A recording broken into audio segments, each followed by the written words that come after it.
शासन के कैबिनेट की बैठक माननीय मुख्यमंत्री डॉक्टर मोहन यादव जी की अध्यक्षता में संपन्न हुई है। इस बैठक में माननीय मुख्यमंत्री जी ने बताया कि समान नागरिक संहिता यूसीसी के ऊपर जो दल गठित किया गया था उसने अपनी पूरी रिपोर्ट मुख्यमंत्री जी को सौंप दी है और पूरे प्रदेश से जो भी इसके स्टेक होल्डर या जिनके हित प्रभावित होते हैं उन सब लोगों से चर्चा के उपरांत वो अन्य राज्यों के जो अभी तक के कानून बने हैं, वो अभी तक के जो अनुभव रहे हैं उनके हिसाब से एक रिपोर्ट बना करके दी है। और मुख्यमंत्री जी कृत संकल्प है कि यह बिल इस विधानसभा के अंदर लाया जाए और मध्य प्रदेश में इसे जल्द से जल्द लागू किया जाए। इस हेतु मुख्यमंत्री जी के द्वारा बताया गया है कि इस बार की अगली कैबिनेट 18 जुलाई को भोपाल जिले में जगदीशपुर, जो पूर्व में इस्लाम नगर के नाम से जाना जाता था, जगदीशपुर के अंदर विशेष कैबिनेट की बैठक आयोजित की जा रही है, जहां पर समान नागरिक संहिता के मसौदे को कैबिनेट की स्वीकृति दी जाएगी और उसके बाद इसे विधानसभा के अंदर लाया जाएगा। क्योंकि 20 जुलाई से 24 जुलाई तक विधानसभा का सत्र है। मुख्यमंत्री जी ने सभी मंत्रियों को निर्देशित भी किया है कि जो भी प्रश्न आए हैं उन प्रश्नों का उचित जवाब इस फोरम से हमारे साथियों को प्राप्त हो, जनता के बीच संदेश भी जाए कि मध्य प्रदेश की यह सरकार एक संवेदनशील सरकार है और जो हर बात का जवाब देने के लिए तैयार है। इसी के साथ एक बड़ी उपलब्धि पिछले दिनों भारतीय महिला क्रिकेट टीम को प्राप्त हुई है। लॉर्ड्स के मैदान पर जो 142 साल पुराना, जिसको लॉर्ड्स को क्रिकेट का मक्का कहा जाता है, वहां पर भारतीय महिला क्रिकेट टीम ने पहला टेस्ट वहां पर जीता है। जबकि अगर इंडियन क्रिकेट टीम का हम देखें तो लॉर्ड्स के मैदान पर 52 साल खेलने के बाद वो जीत पाए थे, परंतु भारतीय महिला टीम ने वहां पर पहला टेस्ट मैच जीत करके इतिहास रचा है। उस इतिहास में सबसे महत्वपूर्ण था मध्य प्रदेश की भूमिका। इसकी जो हमारी खिलाड़ी क्रांति गौड़, जो मध्य प्रदेश से संबंध रखती है, का जो प्रदर्शन रहा वो बड़ा सराहनीय रहा। तो इसलिए इसमें मध्य प्रदेश की एक बड़ी भूमिका रही है। तो यह एक खेल के जगत में हमें प्रेरणा देने को और मध्य प्रदेश के नए खिलाड़ियों को उभरने के अंदर एक प्रेरणा का कारण बनेगा।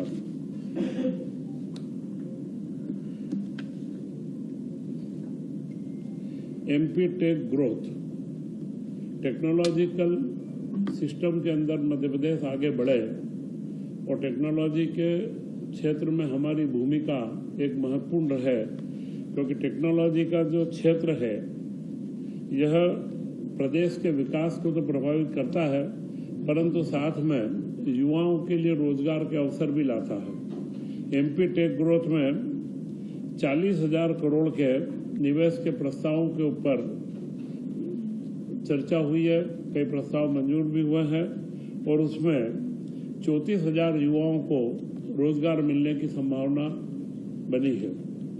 यह एक बड़ा महत्वपूर्ण पड़ाव है।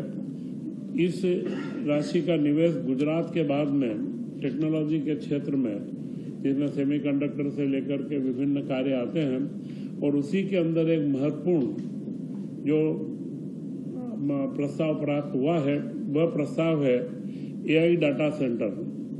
मध्य प्रदेश में एआई डाटा सेंटर 18,000 करोड़ की लागत से स्थापित होगा और यह डाटा सेंटर से हम लोग देश के अंदर मध्य प्रदेश का तीसरा नंबर आएगा। आंध्र प्रदेश, महाराष्ट्र और उसके बाद मध्य प्रदेश का तीसरा नंबर इसके अंदर आएगा। इसमें सेमीकंडक्टर के विशेष सत्र में 10 प्रतिष्ठित संस्थाओं ने हमारे यहाँ पर इसमें रुचि बताई है, तो यह एक महत्वपूर्ण उपलब्धि हमारे को प्राप्त हुई है। इसी के साथ पिछले दिनों इंदौर में यूथ कॉन्क्लेव हुआ, माय यूथ माय प्राइड, मेरा युवा मेरा गौरव। उसमें युवाओं को डिजिटल कंटेंट के जो क्रिएटर हैं और जो इन्फ्लुएंसर हैं उन सबको एकत्र किया गया था। पूरे इंदौर संभाग के क्षेत्र के सभी इन्फ्लुएंसर व क्रिएटर एकत्र हुए थे और उनको डिजिटल कंटेंट अवार्ड प्रदान करने का भी निर्णय लिया गया है।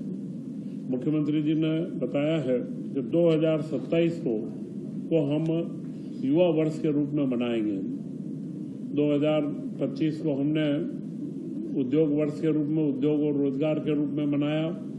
2026 को अभी हम कृषि वर्ष के रूप में मना रहे हैं, जिसमें कृषि से जुड़े विभिन्न आयामों का काम हम लोग कर रहे हैं। इसी के साथ में मुख्यमंत्री मोहन यादव जी की मंशा है कि 2027 का जो युवा वर्ष हम मनाएं, यह युवा वर्ष मध्य प्रदेश के युवाओं के लिए नई संभावनाओं के अवसर लेकर के आए और इसीलिए उन्होंने सभी मंत्रियों से आग्रह करा है, वह सामान्य जन से भी आग्रह करेंगे कि इसमें जो भी सुझाव हो कि हम युवाओं के लिए क्या कर सकते हैं, वे सारे सुझाव हमें नवंबर दिसंबर तक प्राप्त हों और उसके हिसाब से हम लोग आगे इसको एक युवा वर्ष को एक सकारात्मक पहल के रूप में आगे ला सकें। वर्षा काल प्रारंभ हो चुका है। इसमें पौधारोपण का कार्य बड़ी गति से, जिस तरीके से जल गंगा संवर्धन अभियान में मध्य प्रदेश ने अपना नाम कमाया है, उसी तरह मुख्यमंत्री की मंशा भी है कि हम इसमें ज़्यादा से ज़्यादा पौधा और वृक्षारोपण हमारे यहाँ पर हो। और उसी क्रम में कल 2 रोज पहले इंदौर के अंदर 1 लाख पौधों का एक साथ में वृक्षारोपण किया गया, तो 21 लाख पौधों का लक्ष्य रखा गया है। तो इस तरीके से हर क्षेत्र में अलग अलग तरीके से वह पौधारोपण के जो भी कार्यक्रम हो सकते हैं उनको आगे बढ़ाने का एक विषय लिया गया है। तथा नगरीय प्रशासन विभाग को एक महत्वपूर्ण उपलब्धि प्राप्त हुई है, वह उपलब्धि है ई गवर्नेंस का पुरस्कार। रजत पदक साइबर सुरक्षा के अंदर नगरीय विकास को राष्ट्रीय गवर्नेंस 26 के तहत पुरस्कार प्राप्त हुआ है। तो यह सारे महत्वपूर्ण विषय मुख्यमंत्री जी ने सबके बीच में रखे। इसके बाद कैबिनेट के प्रस्ताव में 3-4 प्रस्ताव जो महत्वपूर्ण थे, कुछ निरंतरता के प्रस्ताव हैं। एक सिंचाई परियोजना का निरंतरता का है, वित्त की निरंतरता का है वह, और उसी के साथ जीएसटी के अंदर 2 परिवर्तन किए गए हैं। जीएसटी काउंसिल की अनुशंसा प्राप्त हुई थी और उसमें ये 2 महत्वपूर्ण सुझाव हैं कि जो अपील का अधिकारी है वह जो निर्णय देता है, तो उसमें कोई त्रुटि रह जाए या कोई आवश्यकता हो या किसी को लगता है तो एक अपीली बोर्ड बनाया जाएगा और उसी में अपील भी हो सकेगी, क्योंकि यह एक तकनीकी सुगमता का कार्य है। और उसी के साथ में वर्तमान में जो क्रेडिट दी जाती थी वे जीएसटी के अंदर, यह भी एक तकनीकी मुद्दा था। क्रेडिट दी जाती थी परंतु उसमें पूर्व का एग्रीमेंट वो कई चीज़ें मांगी जाती थी, अभी उसका सरलीकरण किया गया है। और जो एक्सपोर्ट होता है, एक्सपोर्ट के अंदर जो इनपुट क्रेडिट लगता है उसका 90% तक राशि हमारे उद्यमियों को जल्द से जल्द प्राप्त होगी। तो यह एमएसएमई क्षेत्र के लिए उनकी तरलता या उनकी लिक्विडिटी बढ़ाने में बड़ा सहयोगी रहेगा। ऐसे 2 अमेंडमेंट जीएसटी के अंदर किए गए हैं। इसी के साथ में मूंग व उड़द की जो समर्थन मूल्य पर मध्य प्रदेश सरकार खरीदी कर रही है, इसके लिए जो बैंकों से लोन लिया गया है उसके गारंटी दी गई है, उसकी गारंटी को निरंतरता दी गई है, क्योंकि अगले भी समय में हम लोग किसानों से निरंतर फसलों का उनका उचित मूल्य दिलाने के लिए लगातार हमारी ये सारी कार्य योजनाएं चलती रहेगी। वह एक महत्वपूर्ण निर्णय जो लिया गया है वह है महिला बाल विकास के संदर्भ में आंगनवाड़ियों के अंदर जो 6 माह से 3 वर्ष तक के बच्चों को वह उनको टेक होम राशन प्रदान किया जाता था। और यह टेक होम राशन आजीविका मिशन के माध्यम से 5-6 संयंत्रों से बनता था। और